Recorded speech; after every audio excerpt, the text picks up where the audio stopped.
en lisant, en écrivant.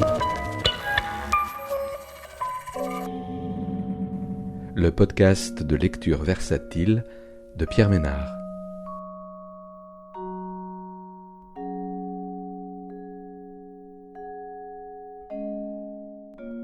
Aujourd'hui, La joie ennemie de Kawther Adimi, paru aux éditions Stock dans la collection Ma nuit au musée en 2025. Le livre de Kawther Adimi est le récit d'une nuit passée à l'Institut du monde arabe face aux œuvres de la peintre algérienne Baya. Ce qui commence comme un dialogue avec l'art se transforme en plongée intime dans la mémoire de l'autrice. Baya, révélée très jeune par ses toiles éclatantes, incarne pour Adimi une force de vie et de résistance, miroir de son propre rapport à l'Algérie. Le récit mêle la trajectoire de l'artiste et l'enfance de l'écrivaine dans les années 90, marquée par la décennie noire. Alors que sa famille choisit de rentrer au pays malgré la menace terroriste, la jeune Kawther vit la peur au quotidien. Elle enquête aujourd'hui sur cette période, questionne ses proches et confronte souvenirs et images familiales. Ce texte explore ainsi les liens entre art, mémoire et histoire collective, montrant comment la création peut devenir refuge, éclairage et libération face aux ombres du passé. Mon père bondit de la voiture et court vers les terroristes. L'image affreuse est incrustée sur ma rétine. Je rouvre le puits, gratte la surface du souvenir, repasse en boucle les minutes qui précèdent. Le soleil tape sur le pare-brise, l'intérieur est une fournaise. L'odeur du plastique surchauffé se mêle à celle du cuir râpé des sièges. Entre les bras de ma mère, mon petit frère s'agite en nage. Le petit corps glisse sur ses genoux, sa nuque est moite, son souffle court. À l'arrière, mes deux frères fixent la route. Ils sont vêtus de t-shirts identiques à larges rayures et de shorts en dénime. Malgré tous mes efforts de remémoration, je ne me souviens pas de ce que moi je portais. Une robe légère, au vu de la température élevée du mois d'août, je suppose, mais il est possible que ma mère ait pris le soin de me couvrir les jambes. Coincé entre mes deux frères, mes coudes appuyés sur les genoux, je regarde l'Algérie défiler derrière la vitre poussiéreuse. J'imagine Joséphine, insouciante, plongeant dans l'eau chlorée de la piscine d'Ebens, son maillot de bain rose dans la lumière. Il fronce légèrement sous la poitrine, les fines bretelles torsadées creusent ses épaules hâlées. Elle a ri, coquette, en me le montrant. « Tu crois que la couleur m'ira ?» Bien sûr, tout lui allait, son corps fin, agile, découpé dans la lumière du bassin. La chaleur est accablante, pesante, presque tangible. Je la sens se souder au cuir brûlant du siège. Je bouge. Un bruit se fait entendre, un floc. Mon père fixe la route. Son dos est rigide, ses doigts crispés sur le volant qu'il finit par lâcher d'une main. D'un geste rapide, il extirpe son portefeuille de sa poche et le tend à ma mère. Elle s'en saisit, l'ouvre en essayant de maîtriser ses tremblements et en extrait des papiers qu'elle cache dans la glacière posée à ses pieds. Elle glisse sa carte de presse. Devant nous, il ne reste que deux voitures. Le faux barrage est là, ils sont là, sales, mal rasés. L'un d'eux a les cheveux teints au nez, un autre porte une boucle d'oreille en argent. Leurs armes pendent à leurs épaules comme des prolongements de leur corps. Ils ne paraissent pas pressés. Ils nous observent, nous évaluent. Ils laissent passer une voiture, arrêtent la suivante, le temps de la contrôler. Ensuite, ce sera notre tour. Ma mère nous ordonne de fermer les yeux. Nous obéissons à moitié, nous nous agitons. Elle s'affole, nous pince les jambes, nous supplie, murmure une prière entre ses dents serrées. Dans le rétroviseur, mon père me sourit. Son nez se plisse légèrement comme celui d'un lapin. Je fronce les sourcils, agacé par cette expression incongrue. Puis, tout s'accélère. Un crissement. Le frein à main est brutalement tiré. La voiture tangue sous le choc. Mon père ouvre sa portière en un éclair et bondit hors du véhicule. Il court vers eux. Sa silhouette se découpe dans la lumière crue. Ma mère hurle, et puis le chaos.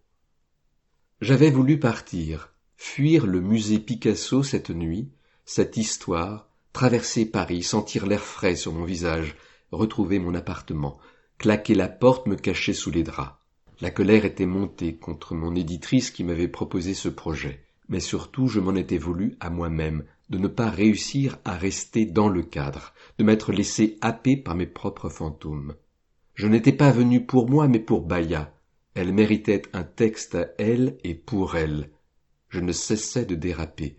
Le passé m'avalait, m'éloignait du récit que je devais raconter. Je voulais écrire sur elle, et pourtant je n'écrivais que sur moi. Les images m'avaient poursuivi tandis que je m'étais précipité vers les toilettes du musée Picasso. Mon père surgit de la voiture, courant vers les terroristes, l'arme à la main. Un hurlement, celui de ma mère ou le mien. La chaleur étouffante dans l'habitacle de la Peugeot blanche, l'air épais, irrespirable. Mes frères qui se retournent, surpris. J'avais à peine eu le temps de claquer la porte des toilettes avant que mon ventre ne se torde. Un space, puis un autre. Tout mon corps rejetait cette nuit. Par la suite, je n'avais pas pu rejoindre le lit de camp. J'avais erré au rez-de-chaussée, d'abord dans la boutique de souvenirs, ensuite dans les couloirs, marchant à l'aveugle, perdu dans un labyrinthe de formes indistinctes, avant de me laisser tomber dans un coin. Au petit matin, un ronronnement m'avait réveillé. Lentement, j'avais ouvert les yeux, un tapis sous moi, une tente au-dessus de ma tête. Une femme passait stoïquement l'aspirateur, pas surprise de me trouver endormi par terre. J'étais rentré chez moi, le corps en vrac. J'avais vomi de nouveau, mon mari s'en était inquiété. Les nausées matinales, j'avais hoché la tête sans le détromper. Il ignore tout du chaos de mes nuits. J'avais rangé mon carnet. Il m'a fallu cette deuxième nuit à l'Institut du monde arabe, cette fois directement sous l'étoile de Baya, pour avoir le courage d'aller creuser de nouveau, fouiller, excaver les histoires, me confronter aux archives, aux récits, au silence. Et au doute surtout. Il me restait pourtant une question à laquelle je n'avais pas de réponse. Comment sortir de la grande nuit? La fête et le drame. Peut-être en essayant de rester dans les contours de la vie de Baya. Pour retracer son enfance, j'ai choisi de m'éloigner des articles de presse et de plonger dans les archives. J'ai apporté à Lima la copie d'un texte qui en contient le récit. Ce sont les souvenirs et les mots de la peintre qui ont été retranscrits avant d'être rangés dans une pochette sur laquelle je peux lire « Souvenirs d'enfance de Baya ». L'écriture est sobre, sans fioriture, le titre est efficace et honnête. Il est l'œuvre d'une archiviste. Le premier souvenir de Baya est celui d'une robe neuve et très belle que ses parents lui offrent. Je l'imagine âgée de 4 ou 5 ans, vers 1936 donc, fillette brune, le visage ovale, le menton fin, les yeux noirs et brillants, la bouche charnue, malicieuse, riant, heureuse de cette toilette. Une robe neuve, c'est rare. D'ailleurs, elle n'est peut-être neuve qu'aux yeux de la petite fille qui ne cesse de s'admirer, de lisser les plis. Elle est toute excitée, elle joue, court, saute. Elle tombe, roule, s'accroche aux ronces, grimpe aux arbres. La robe est déchirée, trouée, souillée de boue et de taches d'herbe, parsemée de feuilles et de pétales effilochés. Baya se faufile dans la petite maison, elle fouille dans la boîte de couture de sa mère et prend à pleine main des épingles. Elle tente d'arranger comme elle peut la robe en piteux état. Elle commence par saisir délicatement les bords effrangés du tissu déchiqueté, les rapproche pour dissimuler les déchirures. Ses doigts agiles pincent et maintiennent fermement les tissus, tandis qu'elle insère les épingles. Mais cela ne suffit pas, et Baya rapporte que sa mère l'a grondée. Souvent son père l'emmène se promener avec lui. Elle est la première enfant, l'aînée. Il lui tient la main, elle est fière de cheminer à ses côtés. C'est un homme élégant, il porte la moustache, s'habille de belles chemises et de pantalons bleus. Il lui achète une paire d'espadrilles, jaunes, rouges, vertes. De quelle couleur les espadrilles? Elle ne le précise pas. En ce début de soirée, alors que, seul dans les entrailles de Lima, m'enfonçant dans la nuit et les détails de la vie de l'artiste, je me prends à espérer qu'elles étaient colorées, que Baya, dans ce souvenir, peut compter sur la couleur. Une nuit, elle accompagne son père à une fête. Les gens dansent, chantent. Elle lâche la main qui la tient et court, chaussée de ses espadrilles. Elle retourne à la maison, sa mère est là, avec d'autres femmes, des voisines, des amis. Elle refont le monde, défont les histoires. Baya arrive tout essoufflée, les joues rouges, les cheveux hirsutes. Elle tente de reprendre son souffle, cherche à calmer le rythme effréné de sa respiration. Quand elle peut enfin parler, sa voix est tachée par l'émotion, les mots débordent. Elle décrit les lumières et les couleurs, les mains gesticulent, elle tape du pied, trépigne, elle veut restituer tous les détails, c'est tellement beau, une fête. Tout le monde rit. Sa mère la couche et, pour la calmer, la berce longuement. Elle est superbe, sa mère, sa longue chevelure noire tombe sur les épaules, cascade dans le dos. Elle chante à Baya une berceuse, un papillon et une abeille. Elle chuchote à sa fille « Fais dodo avec l'aide du bon Dieu, je te couvre ». La mère embrasse le front de l'enfant, éteint la lumière et sort sur la pointe des pieds. Dehors, la nuit vibre des chants des grillons. Baya ferme les yeux. Les jours filent, ce sont les jours d'avant, et donc ils filent. Et Baya ne conserve que peu de souvenirs, si ce n'est la robe, les espadrilles, la belle chemise, la moustache, les pantalons bleus, les longs cheveux. De la joie, on ne retient jamais que les images fugaces. Baya vit une enfance heureuse, en compagnie d'Ali, son petit frère. Elle fait des bêtises, elle est grondée, et couverte de tendresse en même temps. Et puis, c'est la fête et le drame. Un soir, en l'absence du père, la mère s'éclipse quelques heures. Lorsqu'elle rentre, une dispute éclate avec son mari. Mais le corps est usé par le travail, et en la frappant, le père de Baya se fait mal. Il a la main tordue. Il perd son emploi, et plus jamais on ne chante ni ne danse dans le foyer des Haddad. Au début, le père espère que la main va guérir, mais le temps passe, l'argent manque et la santé ne revient pas. Il devient de plus en plus morose, ne porte plus ses belles chemises ni de pantalons bleus. On lui parle d'un rebouteur qui fait des miracles. Pendant que la mère est absente, il le fait venir. Baya lui ouvre la porte. Elle voit le guérisseur, avec sa vilaine figure, prendre un fer rouge et percer le bras de son père, qui s'évanouit de douleur, assommé. Que fait la petite fille? Elle ne le précise pas. Je soupçonne qu'elle crie, qu'elle aide son père à se relever, que celui-ci peut-être tente de la rassurer avec ces phrases qui n'appartiennent qu'au père. Ce n'est rien, tout va bien. Oui, c'est ce qu'ils disent. Ce n'est rien, tout va bien. Peu de temps après, le père décède. C'est alors que la terrible grand-mère fait son apparition.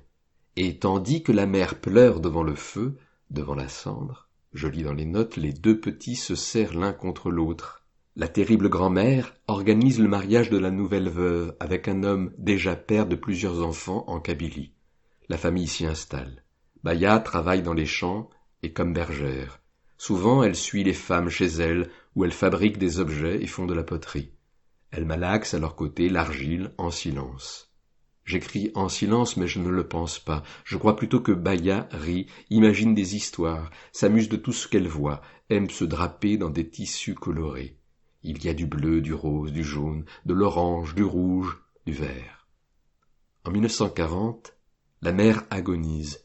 Dans son dernier souffle, elle fait promettre à Baya de partir après sa mort, d'emmener le petit frère et de s'en aller loin du beau-père. Cette période qui suit la mort de sa mère, Baya la résume ainsi. Les petits, les troupeaux, le froid, la faim, les poux. À 9 ans, retourne à Alger avec son frère Ali pour vivre chez sa grand-mère. Je plisse les yeux pour mieux lire les archives photographiées que j'ai pris soin d'imprimer. Je me résous à tirer le lit et à m'installer en tailleur sous l'une des lampes. Les L sont peut-être des T ou des B, voire des D. Certains E et A sont à peine formés. L'encre est nette pourtant, la plume n'a pas hésité, aucune pause. Il y a probablement eu un brouillon d'abord qui a été mis au propre. Sous la lumière, je reprends ma lecture. Baya travaille avec sa grand-mère dans les champs. Elle arrache le maïs et les carottes de la terre sous les pierres que lui jettent des garçons. Les nuits ne sont pas plus faciles. Il faut parfois que la grand-mère aille chercher les oncles dans des tripots. Baya et le petit frère la suivent à travers champs, sur le chemin de terre. Ces souvenirs ne sont pas écrits de la main de Baya, mais de celle de Marguerite Kamina, chez qui la jeune fille passera quelques années. Ce n'est qu'au bout de 4 ans à vivre sous le même toit que la future peintre se confiera à celle qu'elle considérera au moins un temps comme sa mère adoptive. J'ignore si Marguerite rédige ce texte de mémoire quelques années plus tard pour conserver une trace des confidences qui lui ont été faites ou si elle a pris des notes au fur et à mesure, mises ensuite au propre. Il n'en demeure pas moins que son récit prend des allures de conte. et qu'il est difficile de distinguer ce qui a pu être amplifié par celle qui raconte dans un français hésitant ou celle qui écrit. C'est là que naît la légende de Bahia, dans cet entrelac de pages noircies par une tierce personne.